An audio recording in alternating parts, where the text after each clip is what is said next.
nabonye bavuga ko yewe ntegura umukobwa wanjye kuzayobora igihugu, ariko jye uwanteguye ninde? Buriya abana banjye babiri bamaze kujya mu gisirikare, nashatse ko bajyamo ari batatu ko bafite ari abahungu, ariko umwe arananira avuga ko atabishaka. Bombi narabegereye ndabinginga nabwo ariko mwebwe shaho, ariko impamvu nayo ndayibabwiraga. Ndishimye kubona umwanya kuri uyu mugoroba duhurira hano. Ngira ngo batubwiye ko mwagize ibiganiro byiza guhera ejo n'uyu munsi, nagira ngo mbibashimire, nagira ngo nshimire Unity Club, mwese abayigize n'abayishyigikiye, ariko cyane cyane bishingiye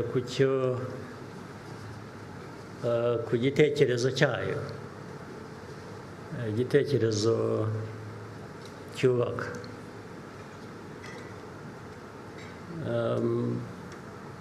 Urebye rero ko muri hano ubuyobozi bw'igihugu bwose buri hano, niba ko turi aha harimo ukora imirimo ye isanzwe, yageraho akumva ko hari abandi batari muri twe bashobora kutugoboka mu byo dushinzwe, ibyo dukwiriye kuba dukora, kugira ngo bikunde, ngira ngo yaba yibeshye. Ubwo rero ndumva ko twese turi hano, niyo mpamvu nibwira ko ari byiza kubona umwanya kuganira nawe. Nta disikuru ndi busome, kuko ngiye gusoma disikuru naba mbabeshya kandi nanjye naba nibeshye.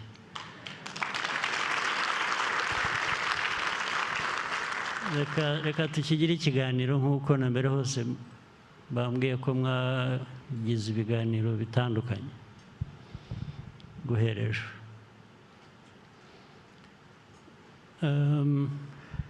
Muze rero ndaza kuvuga ku Rwanda kuko ni cyo cya mbere dushinzwe, nicyo kitureba, turi Abanyarwanda, ni igihugu cyacu, niho duhera.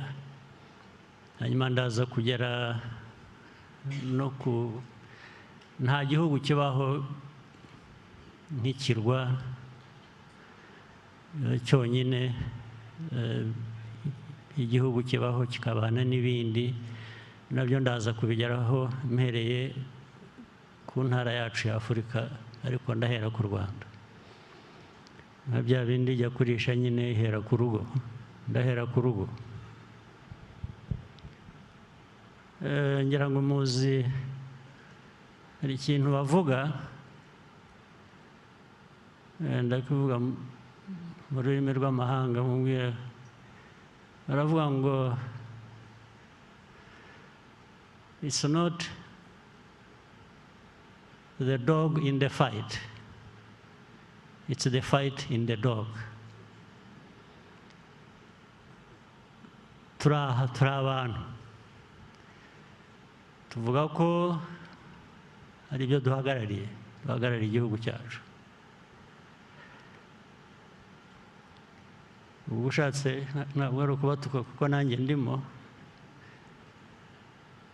ubwo ushatse wavuga ngo we are the dog. Ariko what is the fight in the dog? Iki turimo ni iki? gituma duhangana n'ibibazo bya buri munsi kugira ngo igihugu cyacu gitere imbere, kuko ntabwo twaberaho ubusa. Turi abayobozi, nabivuze ko hano hari abayobozi, twese turi hano b'iki gihugu, turi abayobozi ngo tugire dute cyangwa tugira dute. Ariko nagira ngo nibutse ko ibi byose mvuga ndabihera ku byangombwa bya ndi umunyarwanda, igitekerezo ngenga cyo kubaho kwacu. Mushaka kubaho? Mushaka kubaho mute? Ari ukubaho mwarihebye, muri aho muzi ko hari abandi bazabagoboka, ndetse muzarebe iteka niyo tuvuga buri muntu gukora ikintu akavuga ngo ngiye kugerageza. Kugerageza ni nk'aho wavuze ko bigoye, ugiye kwitanga, wavuze gusa ugiye kubikora.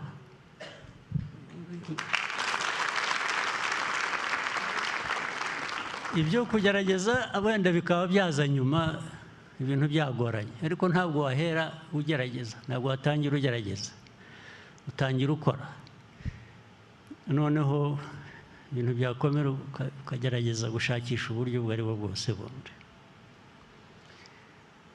Muri uku kubaho kwacu kuvugwa, uko tubayeho, hari impamvu uhitamo uko ushaka kubaho.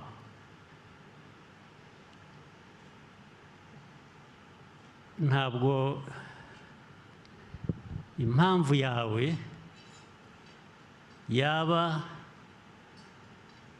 gukesha kubaho kwawe ubuzima cyangwa imibereho y'abandi, ngo uhora bateze amaso ko aribo bagomba kukubeshaho. Ariko bibaye n'ibyo, kuki utakwibaza se, kuki wowe wabatega amaso ngo ubeho, ubwo kuki batagutega amaso ariko ngo babeho? Cyangwa kuki buri wese atereba undi ngo amusangemo igishobora kumubeshaho, ariko nawe abikorera uwo nguwo cyangwa abandi? U Rwanda rwacu aho ruvuye, aho rugeze rwose, navuga ko bishingiye kuri mwebwe muri hano, ndetse n'Abanyarwanda muyobora nabo babigiramo uruhare, ibyo nta gushidikanya. Ariko iteka kugira ngo ibintu bigende neza kurusha, wajya wibaza utari ku jyewe giti cyanjye, uruhare rwanjye ruruhe, umusanzu wanjye ni uwuhe? Ntibibe ko ugendera gusa mu bandi ngo tubigezeho. Twabigezeho koko, twabigezeho ni twese, ariko ukareba ko utagendera ku bandi gusa, ahubwo nawe koko ubarimo, ufite uruhare, utanga umusanzu wawe. Ibyo ni ngombwa, nta kuntu wabica iruhande. Ariko mpereye aho ku Rwanda rwacu, ku buzima bwacu, ku mateka yacu, reka nyashyire muri rusange duhuriyeho n'abandi. Hari ikintu mpora nibaza, mbazwa buri munsi, nanjye mbaza abandi, ariko ntigisobanuke neza. Bigatuma rero umuntu ashobora kureba ngo burya muri ibyo byose dufitanye isano n'abandi no mu mibereho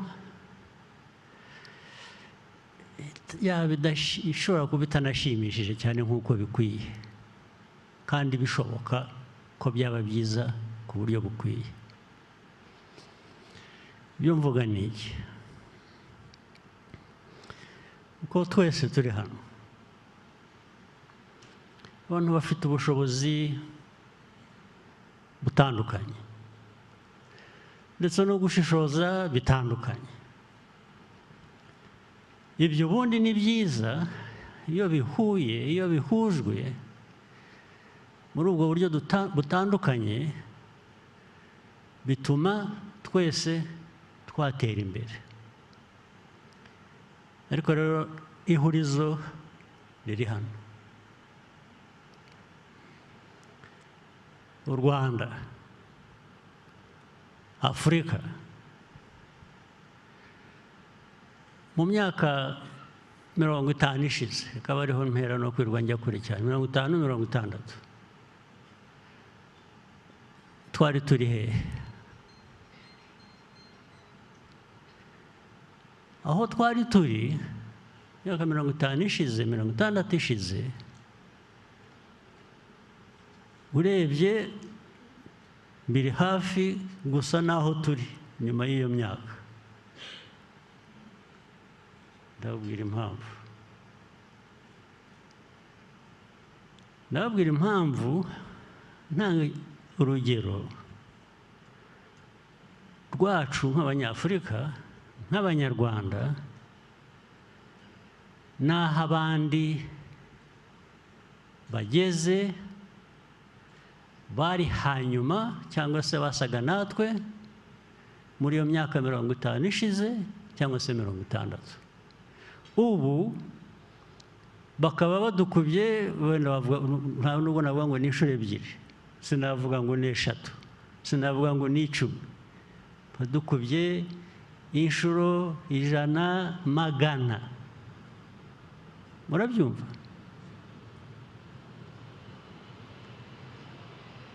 Ikibazo rero, ikibazo cyacu kibikiye. Ikibazo cyacu kibikiye cyatuma abo twari kumwe,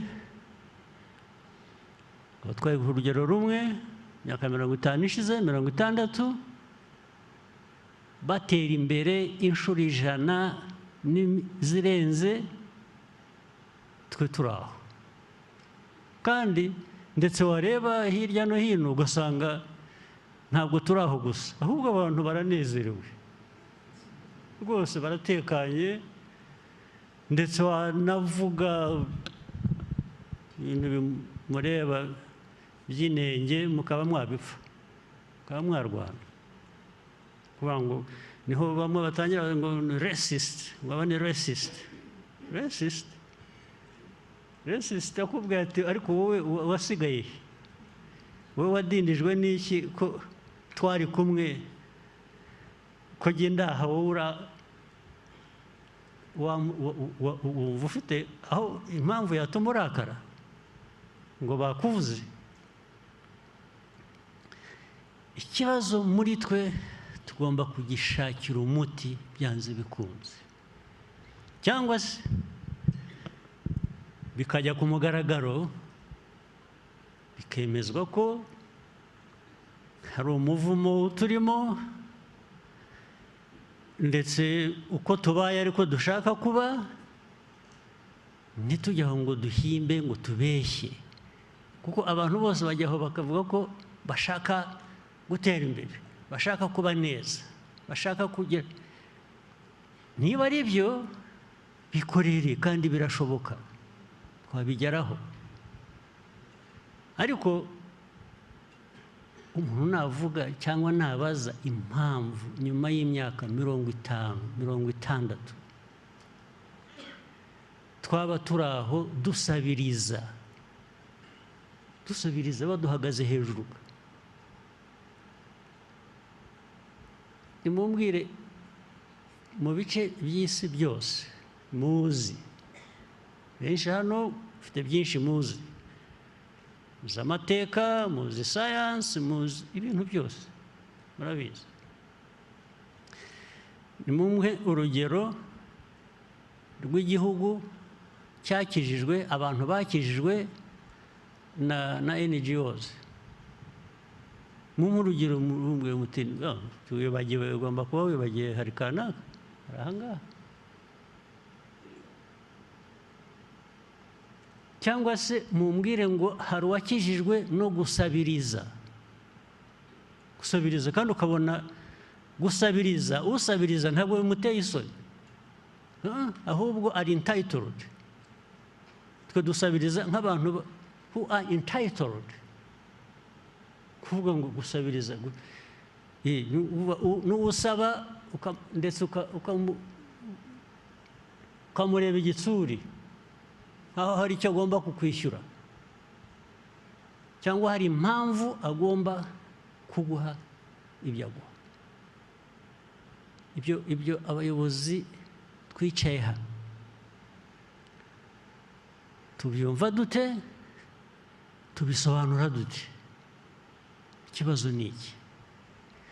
Icyo kibazo tutagisobanukiwe cyangwa tutahora dushakira umuti, tugitekereza, tukiganira, n'ibi bindi byose tuvuga cyangwa dukora cyangwa tuganira biba amagambo gusa, cyangwa se bikuvana aha bikakugeza aha wagombaga kuba ugeze hariya. Ariko kubera ko ubusa ntacyo bugutwaye, uzahora aho ngaho byanze bikunze.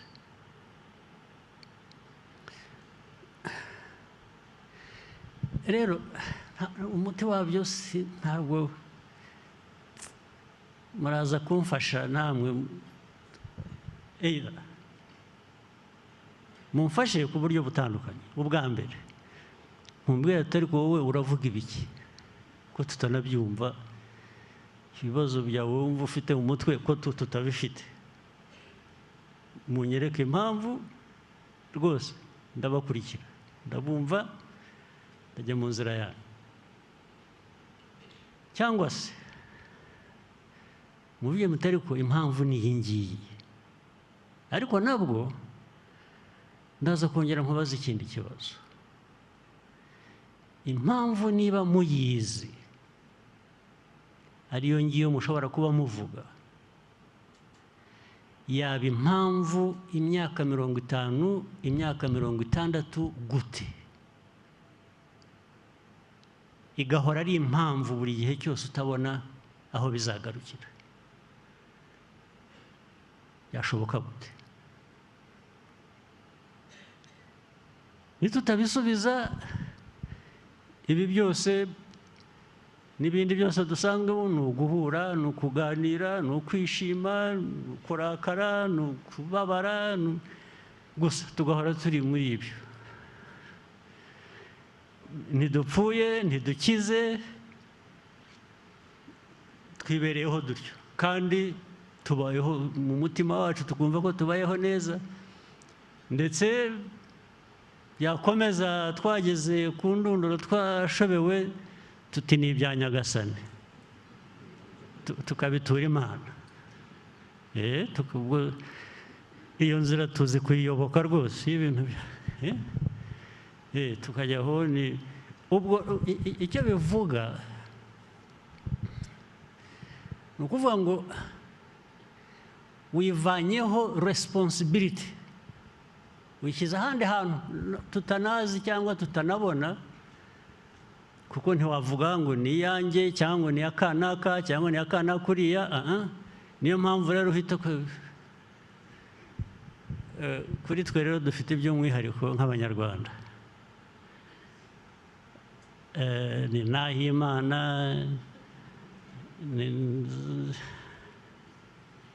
bande ni Imana parapara gusa nzabona Imana nzahima mbituye Imana bigakomeza mu mazina y'Ikinyarwanda kuri buri 17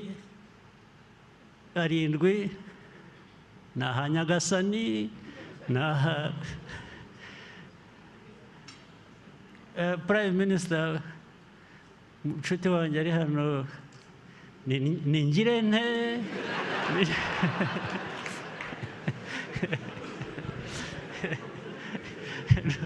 nuko ibyo hari ubwo bibwira ngo byabaye kera cyagihe abantu batarajijuka neza ariko n'ubu umwana wawe aravuka ukamwita nzagirane nzakugirane cyangwa nkuragije Imana cyangwa burya ibyo byerekana mentality. Yes, wowe ni nkaho wivanyeho responsibility wayigize iy'Imana ariko Imana yo Imana turayigondoza. Imana yaraturemye iduha ubwenge iduha igihugu ndetse twashaka tukagisenya ariko warangiza ugasaba ko yongera ikaguha kongera kucyubaka. Yaraguhaye wakoze ibyo ngibyo nk'uko rwose mumbwire iki turimo ni iki. Muze kumbabarira nze kubaza abantu bamwe mumfashe kuko abantu bamwe muzobereye mu bintu byinshi hano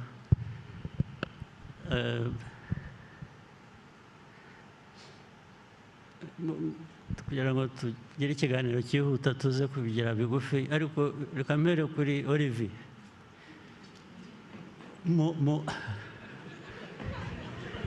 ibyo nabyihoreye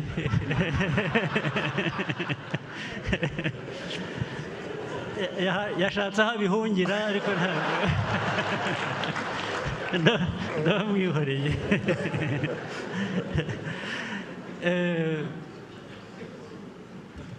Ahantu ujya hose ibihugu byose ugiyemo abantu uhuye nabo musanga ikibazo cyacu reka wenda mbivane ku Rwanda gusa mbigere bya Afurika. Abanyafurika ikibazo dufite ni iki? Ni kamere, niko twaremwe, ni iki kibazo? Impamvu abantu twari kumwe mu myaka 50 ishize ku rwego rumwe 60 bo bagiye twe tugasigara muri niki magambo make mbwira gusa niba utanumva bigutwariye umwanya kubitekereza nta kibazo nta mwenda uzaba ubimbwira uzanyohereze message ubwire turasaze. Murakoze Your Excellency. Ikibazo abanyafrika dufite ni ikibazo cy'imico mibi ijyanye n'imiyoborere natwe tukagezaho tukumva ko ariko tumeze ko ariko tugomba guhoraho ku buryo niyo bakoroni baradusigiye ubukungu bugeze ku rugero runaka ugasanga nyuma yaho ahubwo igihugu gitangiye kumanuka mu by'ubukungu kuko hari ruswa, hari kutumva yuko igihugu ari cyacu ko tugomba kwiteza imbere, ko tugomba guhora mu bukene, ku buryo ndetse hari n'ibihugu bya Afurika biba graduated bikava muri bya bihugu bikennye bya LDCs byagiye mu cyiciro cyisumbuye ahubwo bikajya kulobinga ibindi bihugu ngo tubyange ngo bashaka kuguma bakennye kuko nibazamuka bazishyura amafaranga menshi kurushaho muri UN, bazagira avantage batari bafite bagiye kuzitakaza ku buryo rero usanga ari ibihugu nk'ibyo ngibyo byumva ko avantage ubwo zikaba ari izihe? Avantage yuko babahera ibintu busa, babahera ibintu busa, bacuruza ku busa, ntihagire bakumva ko ariko bagomba guhora bameze, ntibajye n'iyo pride yo kuvuga yuko no kuva mu bukene ari ikintu cyiza, kandi bagomba kubishyiraho the means yo kugira ngo badutere imbere. ariko se nk'ibyo hari isomo dukeneye ku muntu uwo ari we wese. Ubukene, kumenya ububi bwabyo, buriya tugomba kubyigishwa, aribwo turimo. Waba urara ubusa ukagomba kwigishwa ukuntu inzara iryana. Hari ikibazo ariko ubu kuri twe giteye ubwoba. Okay, asante sana. Charles Murigande, nguheruka kera, reka nawe wakoze muri Foreign Affairs, wahuye n'abantu, wabaye muri Amerika, wabaye banye n'Abanyafurika benshi n'Abanyaziya rwose. Akamenyetso niyo kaba ari kamwe gusa, dufite iki kibazo tugishakira umuti naho ubundi karabaye. Ikibazo nge mbona twigeze no kukiganiraho mu kiganiro twagize. Ikibazo ni ubuyobozi bubi. Tugira abayobozi bikunda badakunda abo bayobora. Nicyo Olivier yavuze, mu by'ukuri buri impamvu banga ko bagraduating ni ukugira ngo bakomeze babone ayo mafaranga basabiriza atagera kuri ba bandi babakene, bayasabirize bayitwarire, kuko ntibakunda abo bayobora. Mbona ari cyo kibazo gikomeye. Abantu ntabwo bakunda abo bayobora, bajya mu buyobozi bashaka kwikiza. Ubundi umuyobozi nyawe arya nyuma, leaders eat last. Ariko dufite abayobozi who eat fast kandi ntibasigaze. Nicyo kibazo dufite muri Afurika kinini. Barya fast and alone. Bonyine. Bagira uwo basigira. Numva icyo ari cyo kibazo gikomeye kuruta ibindi. Icyo ni ikibazo kirahari, kirumvikana. Ariko kitumvikana still, nubwo nemeranya nayo rwose kubyuvuze. Kuki byaba kamere y'Abanyafurika y'Abanyarwanda gusa? The explanation is valid, yenda yumva. Ariko jese numva the uniqueness, impamvu cyaba icy'Abanyafurika cyangwa icy'Abanyarwanda. Ntabwo ndacyumva, nicyo ntekereza nkashakisha sinyumve. Ariko icyo byitekereze nta kibazo. Ibyo biragoye kubisubiza. Yenda twaza kubaza Leo Mutesa ugira genetics akabitubwira. Arahari? Hari ahantu yicaye hariya. Nagerageze. Ahora yiga genetics, ashobora kugira icyo atubwiraho. Aka kantu ka genetics gashobora kuba karimo. Wakoze, Your Excellency. Nibyo koko twese abantu ku isi, abazungu n'Abanyarwanda n'Abanyafurika duhuza koko genes, duhuza turemangingo ndangasano. Ariko uburyo habaho expression cyangwa se uburyo bitanga icyo bijyanye ko bitanga biratandukana. Ku bigendanye n'ikibazo koko nk'uko mwakibazaga, biragoye kubihuza na gene. Ahubwo hazamo n'ikintu cyitwa environment cyangwa se uburyo umuntu abayemo, aho abantu babaye. Nibyo twahoze tunavuga mu kanya byitwa epigenetics. Hari ibyo utavukana ukabigirwa nuko ubaye muri environment, none bigatanga icyo kintu. Nature and nurture. Yeah, of course. Yes, ariko still nabwo there is a question around that. Hari ikibazo kuri ibi. Environment tubayemo ubundi should spoil us. Yarikuye kuba the environment ntabwo, it's not so challenging. You can see it the other way, whichever way. Mvuge nk'u Rwanda. U Rwanda amateka tunyuzemo, hardships tubonye, ibi byose byatubayeho. Ubundi those hardships should have taught us a lesson. Kuvuga ngo duhaguruke. You have to survive. Hari instinct ya survival. Yes.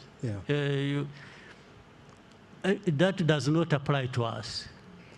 Then actually hari environment nziza nayo tuba dukwiye kuba twa-exploiting ahubwo nabwo ikatuma twagira icyo dukora. Kuba dufite imvura ibonekeraho turagera no kushakisha irrigation cyangwa ibiki byo nabyo birakenewe ariko bizaza hanyuma. Imvura irahari ihagije. Hari byinshi nk'abanyafurika abandi bo ubutaka bwuzuye ubukungu ahubwo abandi baraza bakiyorera bagatwara. Ukumva rero environment nayo imibereho yacu vis-a-vis environment defeats logic. Niho ikibazo kibera ingutu. Naho ubundi whichever way you look at it, niba ari environment ku buryo zitandukanye zishaping abantu, actually environments dufite zitandukanye zikwiye kuba zidushapinga one way or the other. In fact nitwe dufite choices nyinshi zo guhitamo, ibintu byo guhitamo byinshi kurusha n'abandi, ariko nabyo turanga tukabinanira. Ni ikibazo ibya genes tubishyira iruhande ibyiki, ariko harimo ka doze kabyo nako. I don't want to rule it out. That's a discussion for another time. Ndacyashakisha imyumvire ni iyihe. Hari abanyamadini bari hano badufasha, abapasitori hano cyangwa abapadiri cyangwa dufashe tuvungurireho n'agake nibura waba ufite. Ikibazo cyacu kibaye cy'amasengesho gusa. Twisengere tutegereze icyo Imana izaduha nuko murakoze nyakubahwa Perezida wa Repubulika. Gusenga ni byiza ariko bijyana no gukora. Ikibazo rero mbona kiri muri Afurika utabona muri Aziya cyangwa ahandi, mbona ari uko abakoloni batwambuye tugize icyo twari cyo, natwe turabyemera. Icyo gihe rero nibo banyumvishije ko ntari umuntu wuzuye nkabyemera, nzajya mu bitekerezo bye antekerereze, afatira ingamba, nkora ibyo ashaka, ninshaka gukora byanjye bavuge ko bituzuye nanjye mbyemere. Nabyo ni byo nyine, nibyo rwose. Ariko twemerera iki? Nicyo ntarumva jewe. Twemera dute? Kandi tukemera twese, kuko turatandukanye. Ibyo navugaga, turi abantu batandukanye bafite ubushobozi butandukanye, bafite imyumvire. Ubundi iyo tubihuje bikwiye kutuviramo igisubizo cy'ibintu bimwe. Twese twahurira ku kwemera uko batwangije gute, twabihuriraho dute? Rwose mumbwire, twabihuriraho dute ku buryo tubyemera? Baraturimbuye, baratwishe, turemera. Okay. Nabyo bifiteho bishingiye. Sinzi, asante sana. Sinzi niba hari undi wadufasha. Inde? Ariko kindi rero navuze kudufasha, navuze ukuntu dutandukanye, niba ari n'amadini dufite atandukanye, niba ari uburezi, education bitandukanye, kandi birimo ibintu bundi bizima. Ariko hari n'ikindi ntakwiye kwibagirwa, hanyuma nkaguha ijambo. Ubu bisigaye ari abakuru, abasaza nkatwe, ari abato, nabo ugasanga ni inzira imwe. Ibyo byo ni ibiki? Ubundi twahoze tugira ngo urubyiruko ruje urwo rurabitunganya, barangiza ubu noneho hagiyemo n'ibindi ntumenye rwose noneho n'icyo ari cyo. Dufashe. Murakoze nyakubahwa perezida. Akeka ko ikibazo kiriho koko, ariko umuzi wacyo ni uko hari uko abantu badushatse bakanatugira natwe tukabyemera. Yes, ariko aho niho ntarumva. Numva rero aho ngaho kugira ngo ari Nsengimana ari jye kwanza n'uwasenze Imana arasa nkanjye utanayisenze. So byose ikibazo cyabaye iki? Ikibazo ni uko tutemeye ibya mbere y'uko batugira, kuko ntabwo twahoze tumeze dutyo. Twese twanyoye, baduhaye, baradutamitse twese tugendera. Oya, ikibazo ni iki? Numva njye kandi niyo mpamvu n'u Rwanda rutangaza, ni uko igihe cyageze mu Rwanda tukavuga ngo oya, dufite n'ibyo se ndabyemera. Yego, wenda ntibiragera mu icumi abavuga ngo ya ni 3. Ariko niyo nzira. Ariko kubera iki? Erega iyo nzira hari impamvu. Impamvu za mbere ni uko twibwira yuko bariya hari ibyo bafite baturusha kandi tudashobora kugeraho. Urabigira ikintu kiri aho kiri complicated ngo batugira cyangwa twibwira. No, ni mwebwe nyine. Sobanura wowe urinda kubyemerera iki? Aho rero numva nge dufite imbaraga ubundi buri muntu, ariko noneho igihugu n'abaturage b'igihugu bishyizemo imbaraga bafite n'ubundi bakavuga ngo ibyo ndabyanze. Bishyizemo imbaraga, iyo ni theory. Ndavuga bate. So let's talk about how and ni ukuhaguruka ukarwanya bya bindi. Ni uguhaguruka ukabirwanya. Noneho ukiyemeza yuko n'ubundi ntawe wakugira, ugomba kwigira. Ugomba kwigira kuko bigomba gutwara imyaka ingahe kugira ngo tubyumve? Ubundi bigomba kwihuta. Iyo wabyumvise birihuta. Okay. Dr. Biruta, wadufasha? Give us your take on that. Murakoze, Your Excellency. Ntabwo nzi neza niba ngiye kubafasha, kuko kuva mwatangira iki kiganiro nakomeje kuzenguruka ndeba Afurika, ahubwo nkabona ko nyuma y'imyaka 60, 70, n'uyu munsi turacyavuga ngo abakoloni batugize ibi n'ibi.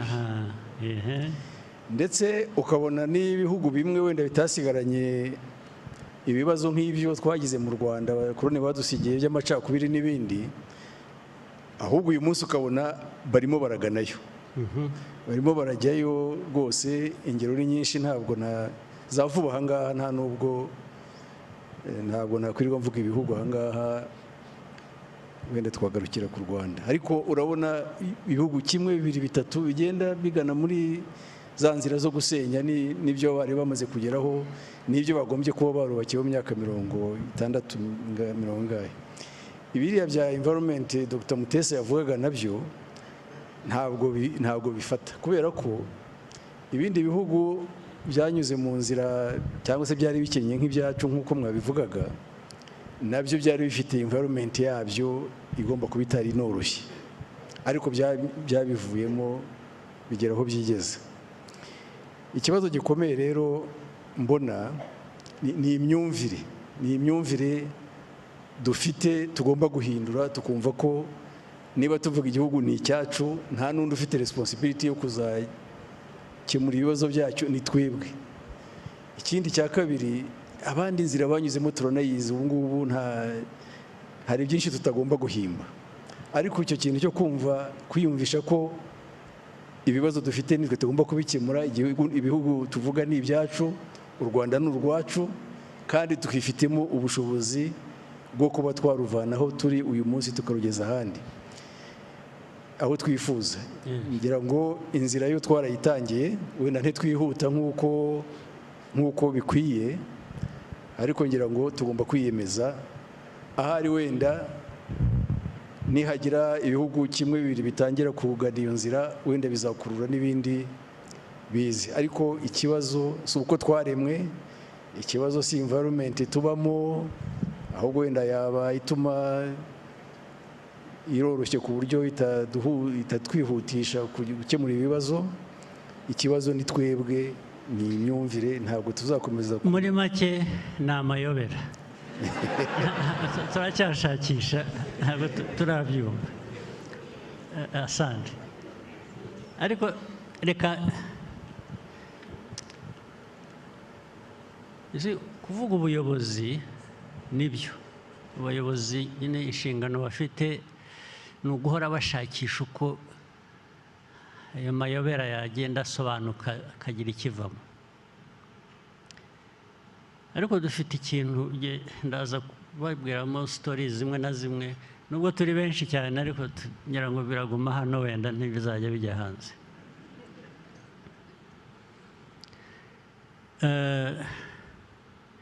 Tuvuge nk'aho u Rwanda, ndatanga urugero rw'igihugu cyacu, aho tuvuye muri iyi myaka 31 ishize, aho twagiye tubaho n'ibintu byinshi.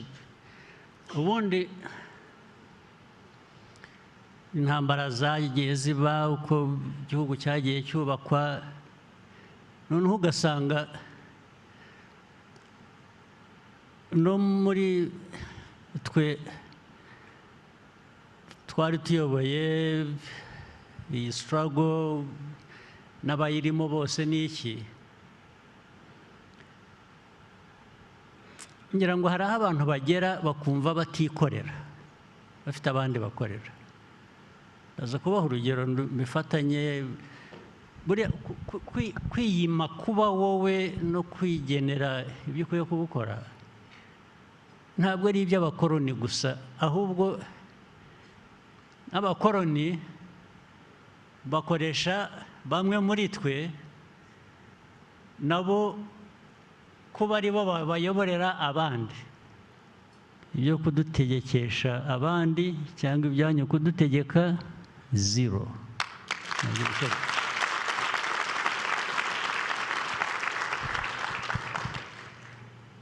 Now, ibyo rero ntabwo ari ibintu ukora umunsi umwe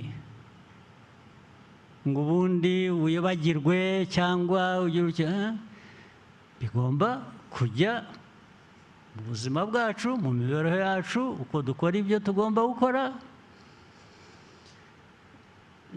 Ntabwo ari ibyo kwibagirwa, ntabwo bavuga ngo nari nibagiwe. Naho iyo utagiriye umuntu nabi, iyo nta kosa wakoze, iyo nta icyo ugomba wowe kwishinja, ugomba kuyoboka undi muntu cyangwa gutegekwa n'undi muntu, kibiki. Iyo udafite rero uwo mutima wibaza,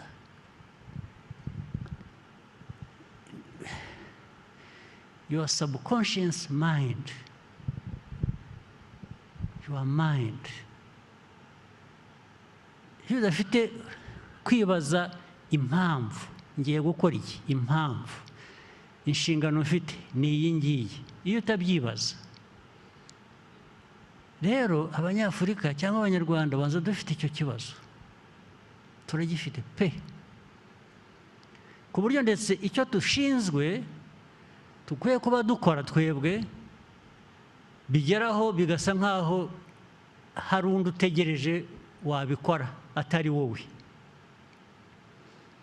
ariko wategereza wagira ute bigufiteho ingaruka byanze bikunze. Niho nahereye mvuga wenda ingaruka zimwe kuri twe ntabwo zitubangamiye nk'uko abandi zibabangamiye, ariko mpora nibaza ubwo busumbane bw'abantu twebwe nk'u Rwanda, noneho no hagati yacu rero. Ariko uzi ko aya mateka y'u Rwanda tunyuzemo yacu nabwo ntabwo twigeze twibaza ariko turakorera nde? Urasenya, urica, hanyuma uzabibazwa ninde, ingaruka ibiyande, ariko tukajyaho gusa ugasa n'uhumirije ugashyira igitambaro ku maso tukagenda. Nabo hari imvugo kera nk'imyaka 40 ngira ngo ishize, hari documentary narebaga nasomye handitse bavuga ngo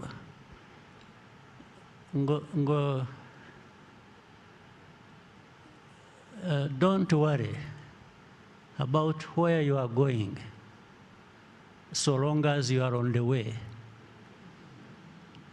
Murabyumva? Ubu rero natwe we are on the way, but but where we are going tuzaba tubimenya. I mean, do you really want us to be like that? Mwumva abantu bakwiye kubaho baryo?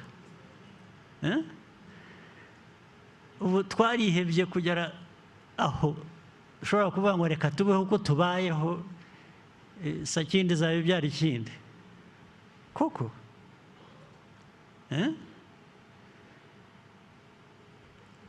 Niyo mpamvu nk'abayobozi cyangwa iyo bitarimo, ugasanga society igiye mu tuntu turi trivial, utuntu ninde uriya ninde yavuze iki yamvuze iki, bikajya muri ibyo, bikajya no mu system, bikajya no mu miyoborere, bikajya aho kujya ku substance. Ishu ikaba yamvuze, yanyifurije nabi, yagize atya, ibintu byose tukabisoma. Reka ndangirize ku kintu kimwe numvaga nacyo ngomba kubabwira cyari kingambangamiye gato, ariko cyerekana ukuntu pettiness kugira mu mutwe hatekereza, hayoborwa n'utuntu dutoya gusa, birandeba personally. Ariko nge naramenyereye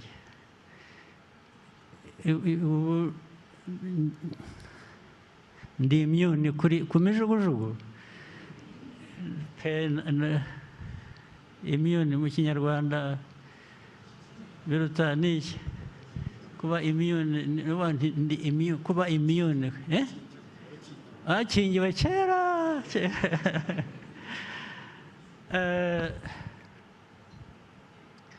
Ejo bundi nabonye ibintu bya za social media n'iki,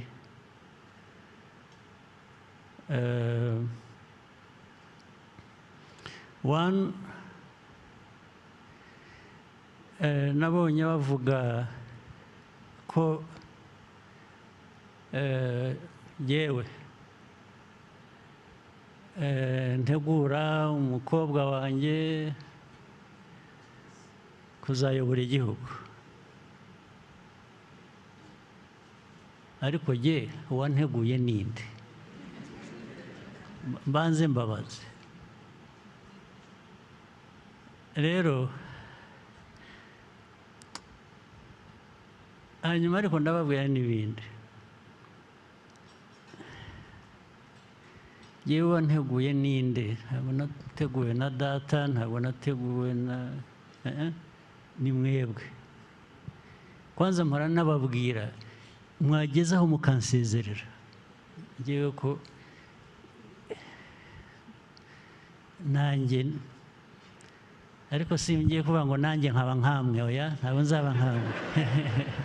Ndabyanze rwose ibyo ngibyo, ntabwo nzaba nkamwe. Nzabaho uko ndiho, uko nshaka, ni kuba kubi kube kubi, ni kuba kwiza, ubwo nibiba bibi nzabyishyura, niba byiza nzabyishyura. So ibyo ariko nabitwaye lightly, ariko kubera ko bindeba ndavuga nti reka nzabikoreho comment gusa mu bantu mbe mbirangije. Ariko ikindi hari igihe ari umuryango wanjye, ari abana banjye, ni abanyarwanda nk'abandi.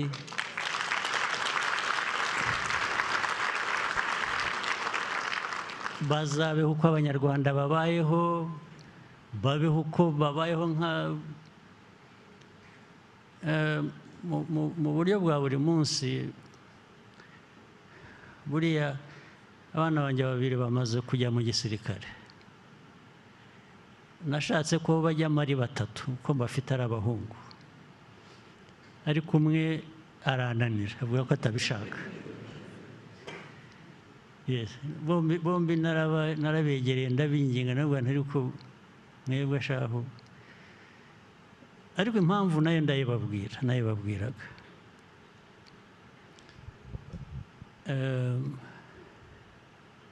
Mbaganirira amateka y'ibintu twanyuzemo n'abandi bose bakiri batoya n'iki gihugu cyacu. Ntabwo ariko mwebwe uruhare rwanyu ruzaba uruhe? Maze nkahora nibuka, hari amateka nibuka y'umubyeyi umwe wazanyakivara ahantu muri Ankore abanyarwanda babaga. Umusaza yohereje abana be 4 baza ku rugamba, bose bagwa ku rugamba. Hanyuma baje kumubikira abana be, ahamagara uwa 5 wari usigaye. Yari yashoye inka, yagiye, agarutse aramuhamagara ati sha, ati bakuru bawe bakubwiye ko baguye ku rugamba. Umwana yari atarabimenya. Undi aramubwira ati rero kuva iyi saha fata inzira ugenda usanga abandi aho bakuru bawe baguye. Iyo story ndayibuka, iteka iza mu mutwe. Ubwo rero nabwiraga aba bana banjye, ndababwira ariko mwebwe aya mateka yose mpora mbabwira n'iki, bamwe narababwiraga bakiri batoya, umwe aza kumbwira ngo daddy, ngo ariko ngo those are horror stories. Niho kuvuga ngo ibyo bintu biteye ubwoba. Ariko uko bagenda bakura nkakomeza mbaha dozi. Okay, so bamaze gukura abahungu ndababwira 2 rwose bo barabikunda, barabishaka ko bazajyayo. Undi niwe wavuze yabigiyemo, kandi atari ko ntabwo bijyanye numva nshaka kumera. Ndavuga nti nawe kora ibyo ushaka, niba udashaka kubijyamo kora ibyo ushaka. Ntabwo ese urashaka gukora iki? Ati yewe, ati ndashaka gukora amafaranga. Ati nindagiza kwiga nzajya muri business. Arangije aranyurira, yambwira ngo mwebwe ngo n'abo basore bandi barumuna be, ati kubera ko icyo gihe muzaba muri mu bindi, ati nzabatunga. ati ndashaka kuzabatunga, ati reka njye muri ibyo, mwe mujye mu byo mushaka namwe, ati tuzabona. So babiri bajya mu gisirikare, ndetse nari nabanje kubabuza ndababwira ngo babanze bige, bari barangije digiri ya mbere, babwira ngo bakore masters, hanyuma muzabone. Baravuga ngo ya mureka babanze bajye bakiri bato, twabwiwe ko mu gisirikare habamo no kwiga, bati dushobora gukorera izo masters mu gisirikare. Ndabemerera, kandi numvise wakurikira inzira nanyuzemo n'ubwo irimo ibibazo byinshi ntacyo byaba bitwaye. So ariko rero icyo mvuga ni ukuvuga ngo nababwiraga, ariko abana b'abandi twose twakuranye, twarwanye ku rugamba n'iki, namwe so kuvuga ngo umwana w'umunyarwanda uwo ari we wese, harimo n'abanjye, akwiye kuba icyo ashaka kuba, agakora icyo ashaka kuba.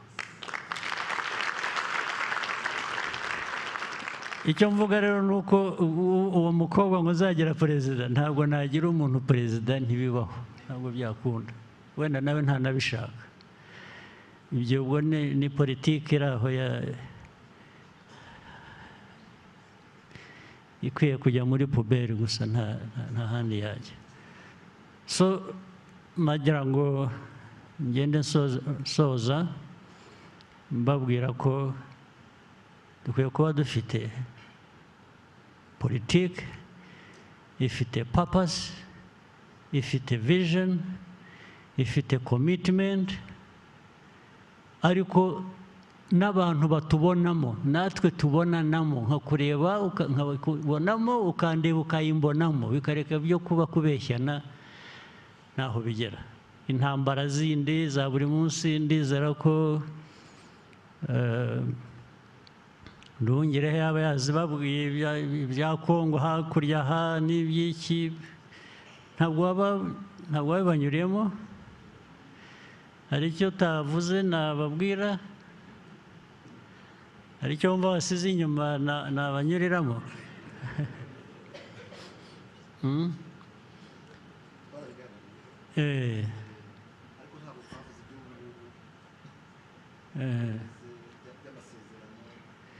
Nta by'amasezerano, politike yabyo muri rusange niyo abantu bakwiye kumenya, n'iby'amasezerano ni ibintu biri aho birimo uburiganya bwinshi n'iki, ariko nizere ko wababwiye ko muri ibi byose dukora, tuvuga, tubana n'abandi, turwana n'abandi, twaciye umurongo kera uvuga ngo igihungabanya u Rwanda cyo ntabwo twakihanganira.